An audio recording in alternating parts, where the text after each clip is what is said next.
Hey everybody, welcome back to another episode of The Expanse Season 5, Episode 9. My name is Ryan, also known as Agent R on the internet. Welcome back to the studio. And today, we're going to be hopping into the next one for The Expanse. I don't necessarily know how to even start talking about the last episode. It was like a slow burn, right? We got a lot of time to kind of sit in this beautiful set that they had created to kind of be with Naomi, who was on the Chetsumaka rigged to blow, right? This devious plan that Marco had kind of gone ahead and kind of started to try and do, and then having the idea to space Naomi kind of came from Philip. But then Naomi, being the badass that she is, leaped into space through the airlock, flew by just being out in space and be able to calculate it and be gifted enough to make that jump, hit the outer airlock door of the Chetsumaka, have a oxygenated blood pen basically to give her a few extra precious seconds to get in, survive the unfiltered radiation,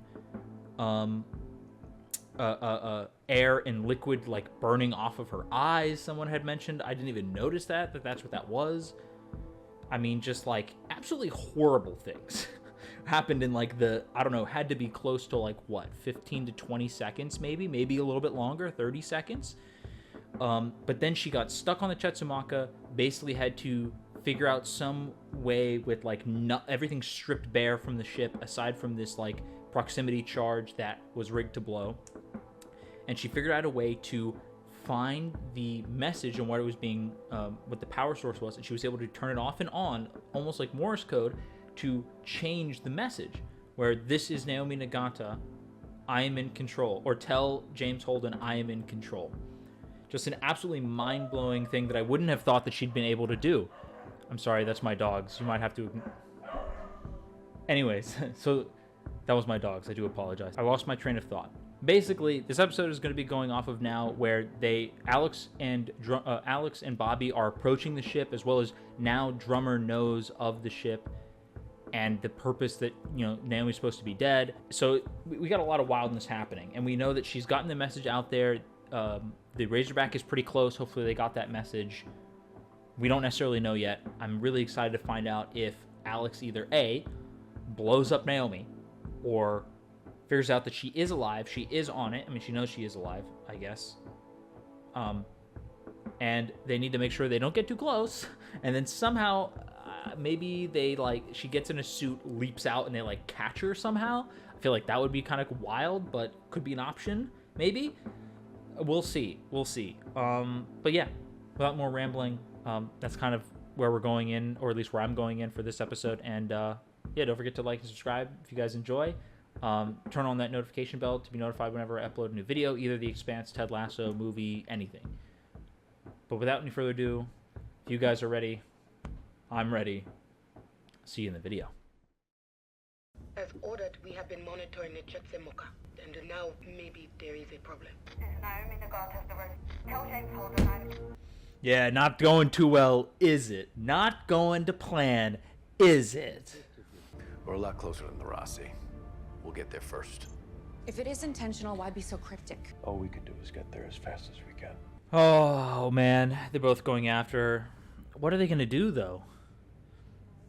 Because if the Razorback is the one who's going to get there first, I mean, if they get there really quickly, it could be bad. If she's not able to get them to, pull off, they could definitely show up too fast, and then I don't know what the proximity is. We don't even know what the proximity is for this to go off. Maybe really close, but...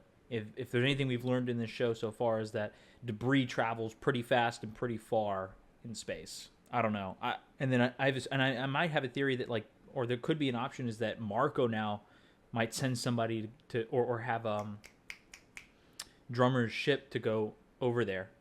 I don't know.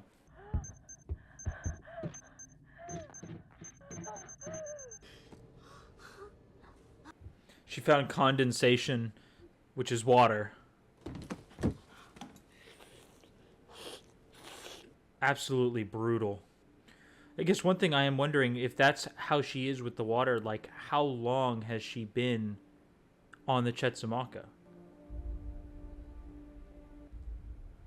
Hey, does that mean we might be able to tamper with it? Does that mean maybe we can tamper with it? Maybe we can divert power from it instead of like cutting it or something. Divert power away from it and almost have it malfunction. Maybe that would be a trip. Like if power is like the same way cutting it, like diverting it slowly doesn't really change anything. But it must have been a long time. I'm wondering how long she's been on the Chetsamaka. It has to have been maybe like a day or 2 days. But she is working extremely hard, so I do get that. But wow, now it's like this is a weird way to do a hostage situation. You know what I mean? Like the ship itself, which is an inanimate object, but it represents like Marco in a way, is holding her hostage. It's very, very clever, I think, in a sci-fi show to have this be like a version of the like bank robbers in the bank vault type deal. Very, very cool to me. The way they've kind of shot it and framed it. We'll see how it progresses, obviously, in this episode. Episode name drop. Wait, is this Holden's family farm or something? Oh, no. This might just be the island that Clarissa was talking about. My bad.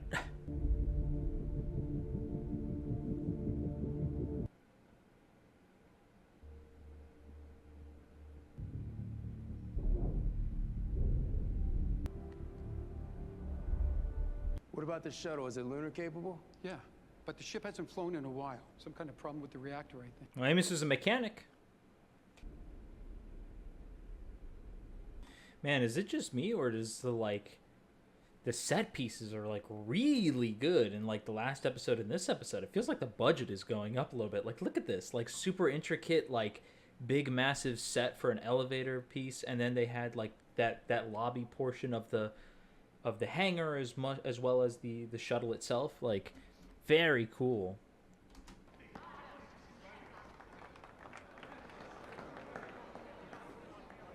Wait, what station was that? Son of a bitch. Nice to see you too. Wait, was that Palace? They actually shot it and blew up Palace? My Arjun is dead, and I'd sacrifice everything to bring him back. Is he dead? And right now, everyone who loved someone on Palace is feeling what I feel. We have to be rational and objective. But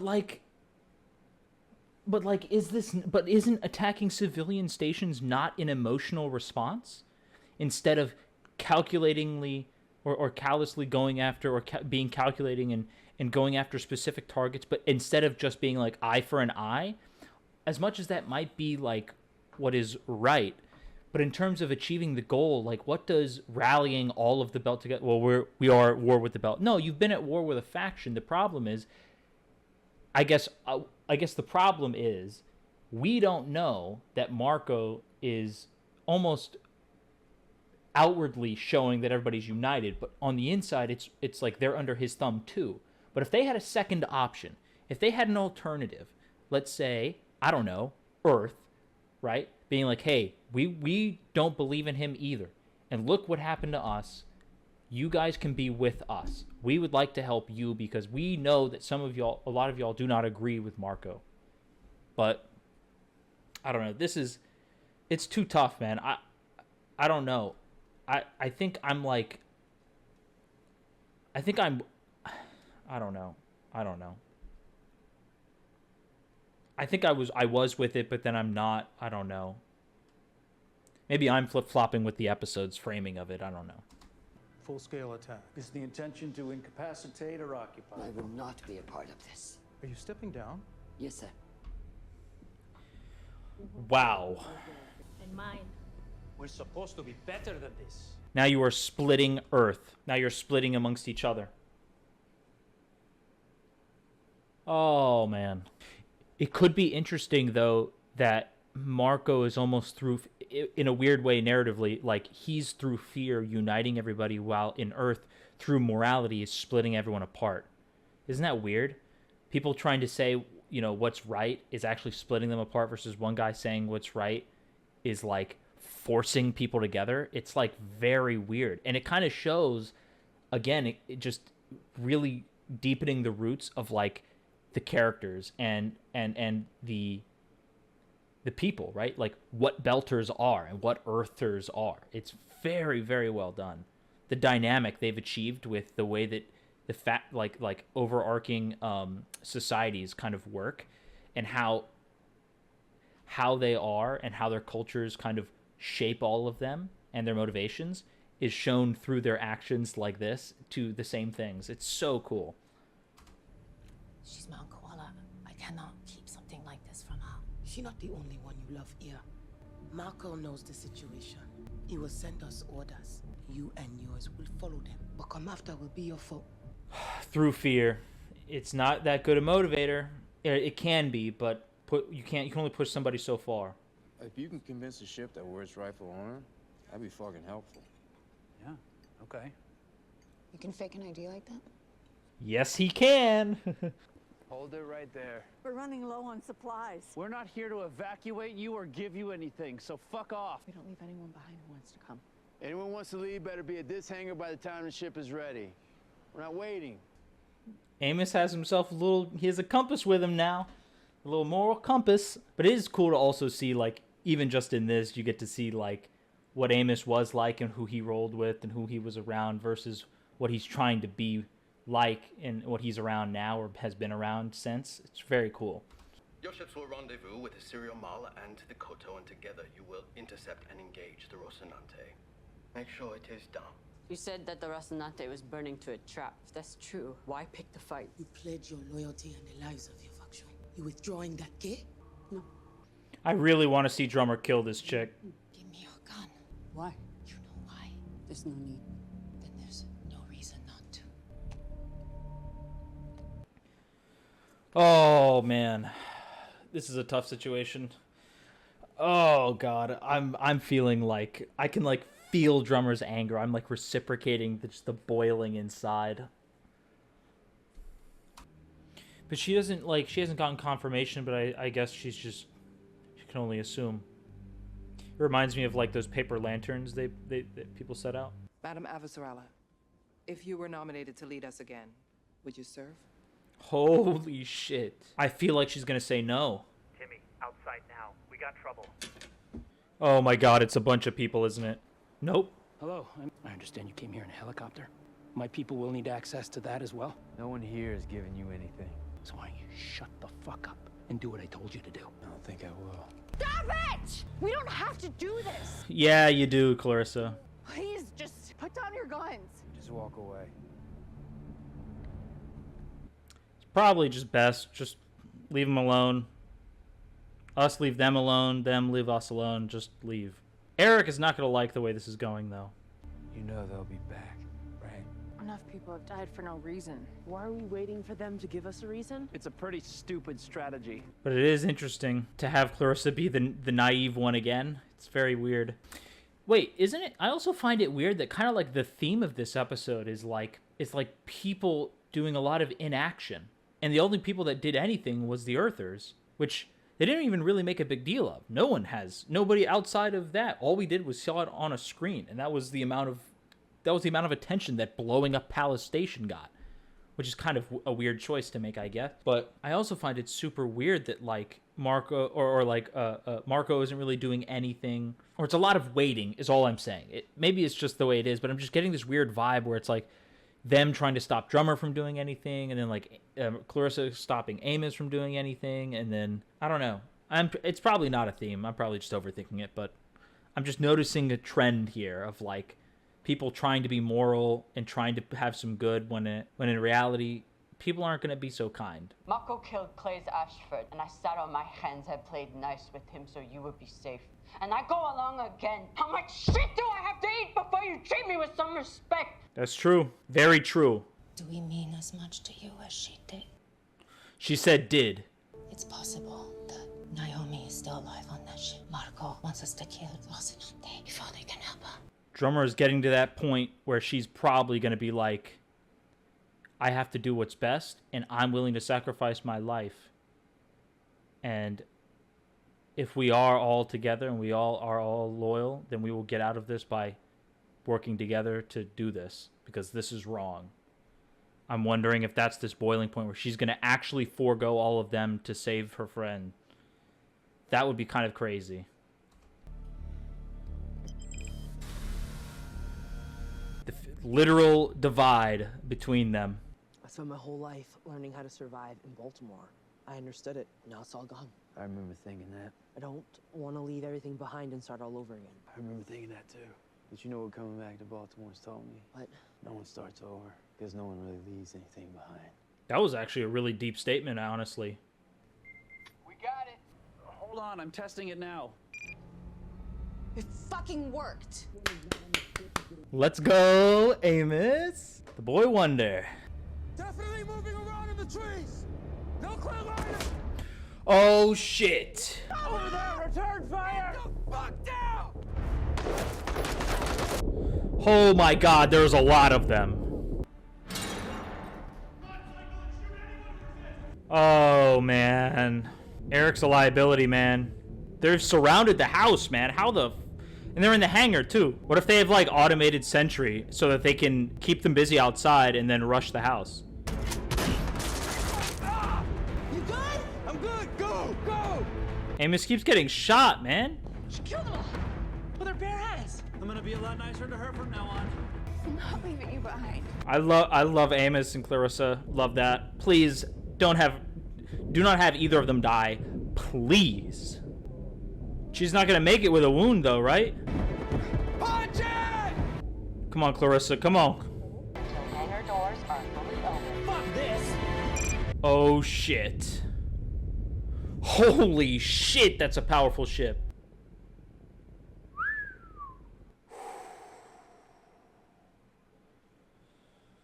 Oh, we made it.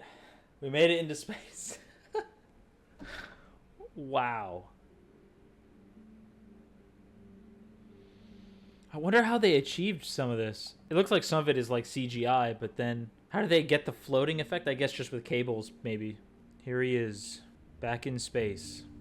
I'm sorry. You have nothing to be sorry for. I brought Naomi here, and now she's gone. Sydney's dead, all because of me. She's alive. Oh shit, he just straight up tells him? What? Your mother is alive. Wow. To that airlock, out of sadness or despair. She wasn't trying to kill herself. She was trying to escape. Of course she was trying to escape.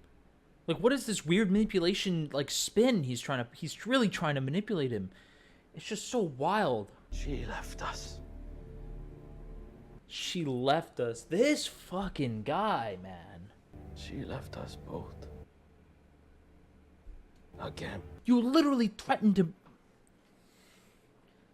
Oh my god, dude. I'm gonna lose it with this fucking guy. These guys are insane.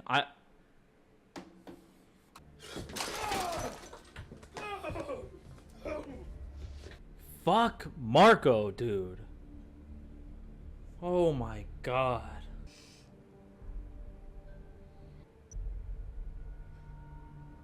Oh my god, they are really close. Oh, she can see it. Arm and then detonate. Oh my god.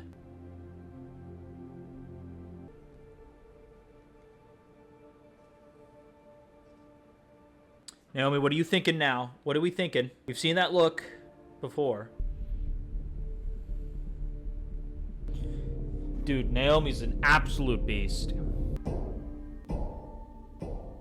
What is she doing? Bro, what does that mean? What does that mean? What does that mean? Is she gonna like break through the hull or something? Is she gonna like pop the air supply so that it can like, so like she's gonna lose the air, but she's gonna like freeze all the bombs or something? Like what is she gonna do? Oh my god, I don't know what that means. Dude, it's so interesting seeing it's so interesting seeing the way that they've written it, and also the budget for some of these sets. I'm noticing now, at least, there's less going on because they're staying on. They have fewer sets going on, so they can like put a little bit more budget into it. I think might be the thing that's going on, and I love seeing the balance they're making between like, F this, I just need to look out for myself, and still trying to keep that like what makes us human aspect of it, right? With Clarissa and Amos, where you have somebody who's committed atrocities, and she's trying to atone for it, as we saw earlier in this season. And Amos had did so, but he never confronted it, and that he almost tried to justify and then like push down all of those feelings about the way that he was, because he didn't grow up with this idea that, you know, there's a right way, or that there's a good and evil, but more a right and wrong in a way, where it's like the right thing for me and the wrong thing for me, or whatever. And then seeing, God, that I get so, I'm like Drummer, where her being on that ship, dude, I can't, like, sitting on your hands and just like, you love us, right? You have to let Naomi go. We have to kill the Rocinante for us, you know? It's so crazy. Obviously, we don't know, and they don't know what they've been through, but then, like, almost to try and, like, guilt trip her into being like, do you love her as much as, do you love us as much as Naomi? That's, oh, I hate that. I hate all the manipulation that happens, and people do it all the time. I mean, we do it, I mean, like, we as people we end up doing it, but it's just, like, in the show, seeing how human it is, like, so frustrating, because it's done so well. Man, and Marco, a piece of garbage, man. Marco is so terrible, bro. I remember when we first saw him, like, we finally saw him when he was doing the speech when all 5 factions had captured him, and they were like, you haven't seen anything yet about why you would hate him, because I was like, oh, he seems a little sociopathic. Like, you have seen nothing yet. His, like, constant manipulation of people is, like, astounding. Like, so egotistical, so narcissistic. It's like, and it's even worse because he's, like, fanatical, right? Like, he's almost utilizing a version of, like, religious, like, zealotism or whatever. It was like being a zealot almost. It's not quite a religion, but it basically is. It's crazy. And just, like, his manipulation of his son as, like, this tool against now Naomi, but being able to, like, use your own blood as, like, a really loyal member of the faction. You know what I mean? Like, he probably does have a lot of love for him, but just the way he is, it's shown in the things that we've seen so far and in this episode, where it's just this, like, spinning manipulation tactic. He lashes out at him, but then, like, realizes he needs to spin it. It's just so gross to see, man. And then, like, Holden, again, even on his end, where people are like, let's not do that. And he's like, no, we gotta help them. But, oh, man, with Naomi is a freaking boss, bro. I don't know how they're gonna... My only guess is that she's gonna somehow be able to, like, jump out. But, like, that detonation's pretty far. Like, no shot she can jump unless she, like, gets in the suit so she doesn't get... So it's filtered, and then just, like, leaps out. I don't know. She's got to do something to the bombs, I think. There's just no way we can get around it. But, man, another good episode. I actually liked this one, despite how slow it was. I liked all the interesting moments that kind of gave you. Even after the last episode, we had some firefighting. That episode and the one before that were pretty intensity was pretty high. So, I mean, there was a firefight in this. I mean, I'm not saying that it wasn't without its stuff. It just felt more... It felt smaller. Not in a bad way. It felt more tight. You know what I mean? But yeah, thank you guys for sticking around. Really enjoyed this one. Don't forget to like and subscribe. Turn on notifications if you haven't. If you want to catch whenever I upload a new video. And yeah, we're coming close to the end, guys. We got one more for season 5, and then we got a last season. So I'll see you guys in the next one.